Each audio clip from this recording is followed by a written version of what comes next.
My name is James Wainaina and Njoroge, and I work at iSA Africa as the Strategy Advancement Manager.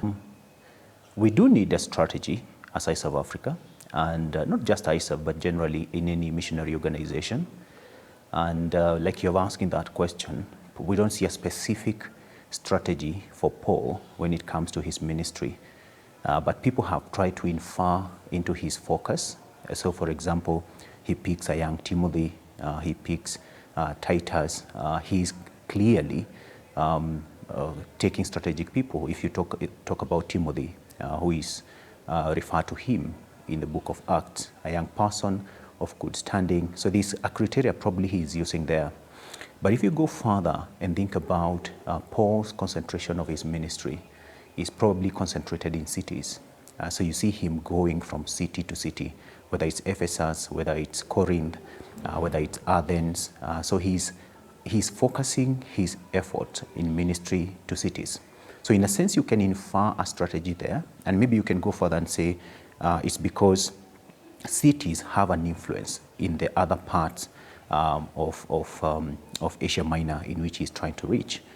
So strategy is very important, and for us here as iSA Africa, we need a strategy. And one of the reasons we need a strategy is because if you don't have a strategy, you end up doing everything that comes your way.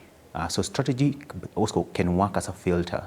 So you know, I am focusing on this one thing and I'm not doing that other thing.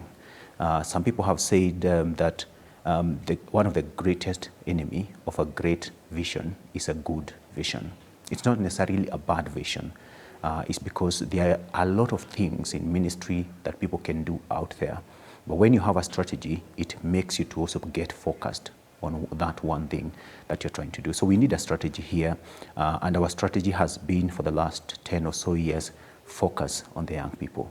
And there's a reason for that, is because if you look at our population in this country, people who are below 35 years of age, that is the youth, definition of the youth in our context, comprise 80% of this population. And so we are saying these are the people who will be moving in if they are not already in church leadership. So how do you influence them towards a right perspective of the gospel, of the Bible, so that when they step into those positions, they are able now to influence the African church and especially Kenyan church towards a biblical direction. The danger of neglecting strategy, partly which I alluded to earlier on, is that you become a jack of all trades, if I may use that phrase. And so anything that looks like ministry to you looks like something you have to take up. And there are many ministry needs around us. You can think of massive ministry around us. You can think about children's ministry. You can think about youth ministry, ministry to the elderly, and all those areas, or even workplaces ministry. So you can't have all of them. And therefore, you need a strategy that says, I am focusing on this people group or this certain age group, and that's where I want to focus my energy on, so that you again become experienced on it. The danger of neglecting strategy, again, is that whole idea that you don't become good at anything. So if you think about any ministry, there is always some ministry that are specialized in that area, and they always pop up or come to our mind when we think about it. When you think about student ministry, one of the organizations that comes to mind is Focus, Fellowship of Christian Unions, because that has been their forte. And for us, our forte is apprenticeship, challenging young people to go out into the communities and local churches and serve there. And so the danger of neglecting is that you again become a jack of all trades, then you don't become experienced at one specific thing, and so you become so thinly spread that even the quality of the ministry that you're doing becomes affected at the end of it all. Thinking back on several years when we did our first strategic plan, our focus that time was the apprenticeship. But over time, we realized that some of the places, or what you call placement, where we take the young people, did not have training. And on further research, we realized 9 out of 10 pastors are not trained. So there was a little bit of a focus there of thinking, as we do the apprenticeship program for young people, can we also focus on training pastors in rural areas, the untrained pastor? And therefore, it led to also another area there, a strategic area called Utumishi course for untrained pastors. And of course, over years, we have added a high school discipleship program called Transformed. Recently, we started thinking there are a lot of young people who are coming through our hands, want to do long-term ministry, but they don't have any opportunities. So we started thinking, can we also try to engage other strategic partnerships that can lead us to helping these young people come on board through those partnerships to think long-term ministry. Others need training.